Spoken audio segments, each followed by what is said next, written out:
elements, but I would like to concentrate on these 2 or 3 elements that I've already mentioned, because they will also come in handy as we get into our African music, as we talk about our African music. What is rhythm per se?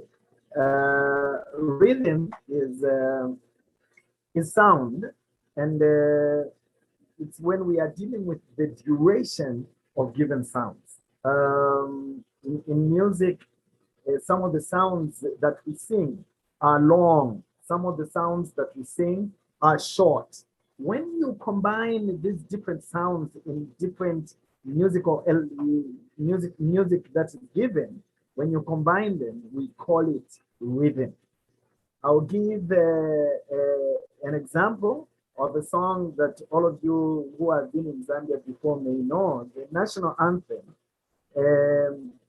When you listen to it, it's a rhythm. I think I did allude to this, I think in our first lesson, if I'm not mistaken. So when you are listening to the national anthem, you will hear that we are giving you sounds of different durations in terms of time. Stand and sing of Zambia, proud and free. Stand and sing of Zambia, proud and free. Why am I not singing? Because I am only dealing with time. I'm only dealing with music in terms of time, not in terms of pitch. So when I say stand and sing of Zambia, proud and free, you will notice that stand and sing of is mentioned or demonstrated or produced fast, while Zambia, proud and becomes slightly slower. The first part was very fast. The second part becomes slower. And then when we get to free, free also becomes even much, much slower. So we are dealing with duration of time. Time value. That is the rhythm. So rhythm deals with the time value in music. And then we also have pitch. Pitch, we deal with the tension of the sound that you are given. The tension of the sound that you are given. I know that some of the descriptions I'm giving are not necessarily written in books, but I believe that they are the easiest descriptions of what we are looking at. In books, they will give you 3, 4, 5 long sentences and you end up not understanding. But when I say tension, I'll give you an example of a guitar. When you are tuning a guitar, usually when you tune the tuning peg going upwards, the sound also goes higher, isn't it? So when the sound goes higher, we are dealing with a higher sound. When you untune it, it becomes loose. You are creating a lower sound. So when you combine the pitch sound and the rhythm sound, then you create a melody. Then now the national anthem sounds as stand and sing of Zambia, proud and free. You are hearing both the rhythm and you are also hearing the pitch sound. And what you have created is what we call melody. So whenever we are singing in the Levites choir and Elder Kadoshi is teaching us any song, he is combining rhythm and pitch to teach you the songs that he teaches you. I think that's an interesting preamble, which we can leave at that for today and go to our lessons. I'm sure I've already spent about 5 minutes. Maybe I can give another 2 minutes for anyone who would like to ask a question. I hope what I explained was clear enough.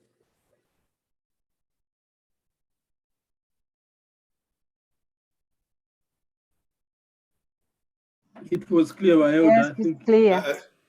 I just liked the way you have defined the pitch.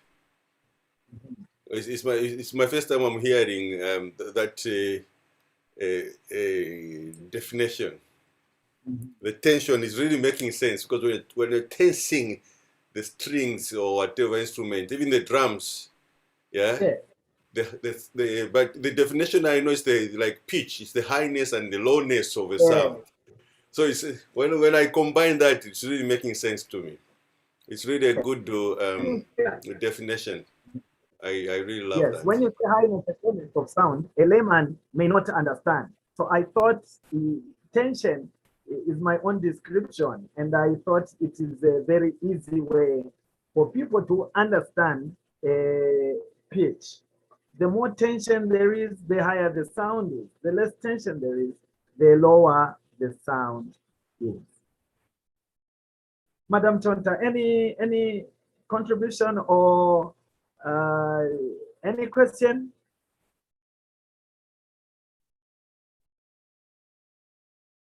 Madam Chonta? Or is it Brother Chonta? No, no questions. Okay. If it is okay, we can go back to our actual lesson. We have been trying to, we've been trying to unravel, I think that's the word I'll use. We've been trying to unravel African music. And I've been specifically talking about Zambian music. And even to go more specific, Bemba, Tonga, and Chewa, for argument's sake, Chewa. I'd like to say, first of all, that I may not be a very good expert of these languages, but the little research I've done, I've come to understand the way they sing. We mentioned in our earlier lessons that our African music, most of it is based on events and occasions, like weddings, funerals, time for work. We do have these different songs that are based on these events. But I would like also for us to understand that these same events are a picture of our way of life as African. Now, one of the biggest questions that we need to ask today is why are we having this sudden interest in our own African music? Our music is part of our heritage as Africans. Music is part of our heritage as Africans. One of the things that it does, it describes our characteristics in our way of life. What am I trying to say? The way we sing, the songs we sing about, they tell a story about what kind of people we are. Maybe I'll give an example. In South Africa, in the 80s and the 70s, there was a lot of Mandela. Why? Because that was describing the time in which, or the period in which they were in, the era in which they were in, where they were fighting for freedom, So you can see that most of their traditional songs were based on freedom struggle. Here we are now in Zambia. We are spending more time working. We are spending more time in these same events that I talked about, marrying off our children during weddings and attending funerals. In Zambia, attending a funeral is almost like a must, regardless of whether there's COVID or not. If I do not go to a funeral of a relative, people will say, you know, those are the things that we say in Africa. So those are very important events. So that's the songs that we sing there, the songs we sing during our working hours, the songs that we sing at our weddings describe who we are. And for this reason, I found it very, very important to try and study this same music. Other than just studying this same music, I have gone for this same music because I believe that this music will lift my self-esteem. I've always mentioned that I'm not there to argue about who is who, where, and whatever it is. But I would like to be able to uh, acknowledge that we have had in the recent past. When I say recent past, I'm talking about 4 to 5 or 6 decades ago. The last 5, 6 decades, when we had our pre-independence, when we had our independence, all the way up to now, there was an influence that brought about some of these activities that we were involved in, like the activity of fighting for independence. Um, just a minute. Uh, just a minute.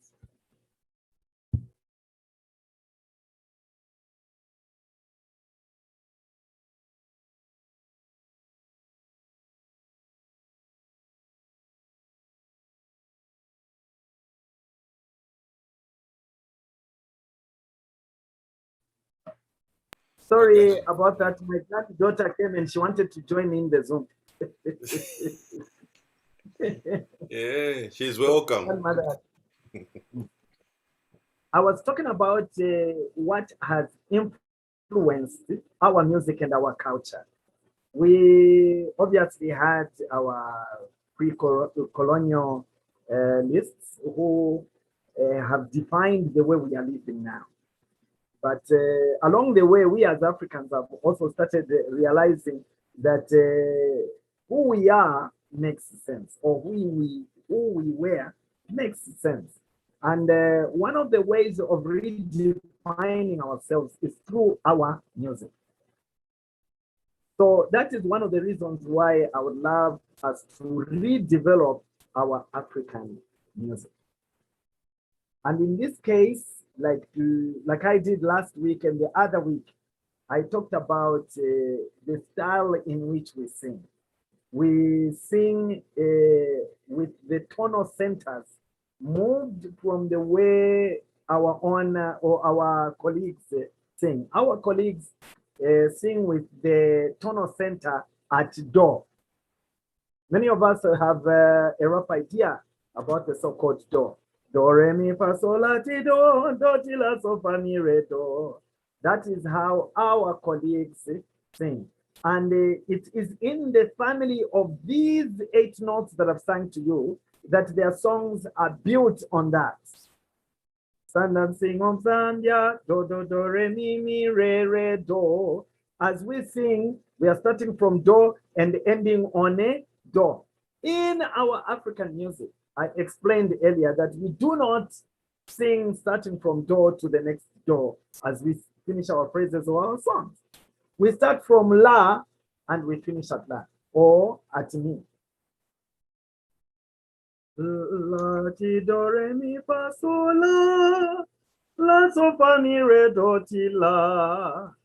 Our songs are based on the la. The la becomes our tonal center. Now, what do I mean when I say tonal center? What do I mean when I say tonal center? Whenever you are singing, there are places that when you sing, you can actually feel it, that here where I've come, the song is resting and it sits. So where it sits and settles is at the tonal center. And in our Western music, we sit on the do. And in that tonal scale that we are using, it is called the major scale. In our scale, which starts from la to la, we are singing in what we call a minor scale. And I gave several examples, and I think I would love to go through them again. But today, I will engage you more. There's no one on this platform whom I think has not had a chance to listen to some good music from where they come from.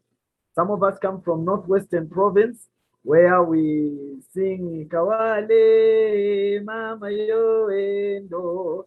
That cartoon also doesn't sit on the tonal center of the do. But when you listen to such music, I know that we are trying to base everything that we're doing on Christianity, but I would like us first of all to understand just our culture while we have not yet even spoken about Christianity. And that example that I gave, in my opinion, that is beautiful, rich African music. In Tonga, we have different songs. I gave an example of Vandamba Butolo Bamugowa Yvonse Vandiamuga. Bamutanga Mleompa. Vandamba Butolo Bamugowa Yvonse Vandiamuga. Yes, Mkwai. Yes. So you can hear that those songs, the tonal center is not the usual tonal center. It's not the usual tonal center. But when you listen to this music more, analyze it more, you discover that this music is extremely rich. There's always been this notion that no, if you're playing but correct, let's turn it into staff notation and the tonic sofa so that it makes sense. I have come to a conclusion that the so-called tonic sofa and staff notation, while it has helped us academically, I believe that it has a certain small inferiority to our African music. Our African music has very complex rhythms and very complex pitch sounds. And those complicated pitch sounds and rhythms, Abanensu decided to say that they are voodoo influenced. I do not believe that. Why am I arguing like that? Because I believe that regardless of the language and tribe in which God created us, and regardless of the time on which we came to understand who God is in our lives, that period, God was still part of our lives. And whatever it is we were doing in terms of culture, in terms of the way of life, was also influenced by God who was present in our lives. Therefore, the Kawale, Mama Yo, and regardless of whatever it means, the tune in there has some spiritual aspects to it. What I mean by spiritual, it's being influenced by outside source. And in this case, the so-called African ancestors, that's what we knew, because we were not yet told that these so-called ancestors that are influencing our lives, in reality, it was God. That argument sounds a bit bizarre, isn't it? Hey, sounds like Siawan now. Hey, God. Uh-huh. Yeah, I mean, just to comment on that one, Kaidi, in our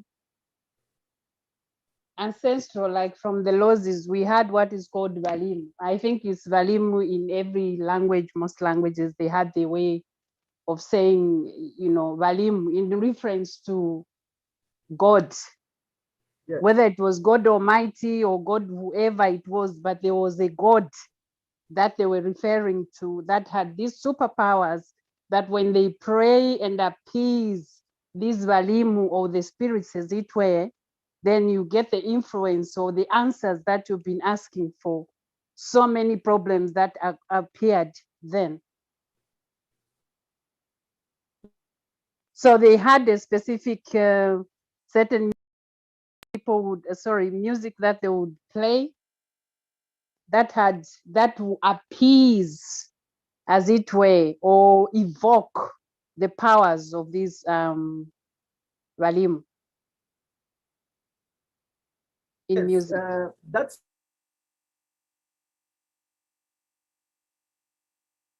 I think they call it windy. They call it windy, if I'm not mistaken.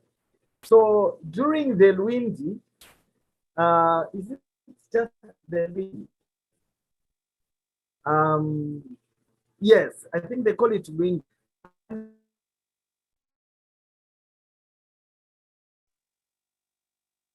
What language was that, Lwindi? That should be Tonga. Tonga. Mm-hmm. Sister Mo, you're on camera, but you can just see the top of your hat. You want to see your face. Amen. Kashmar got the face. tirimbi bakirara bayikita bariyita seba. Vamwe se vavachita freeze de. It's frozen. The internet is disappointing. But me, I have a question while we are waiting for him. So can we use the same tunes that we use in funerals or in other like Nkolola to sing in church?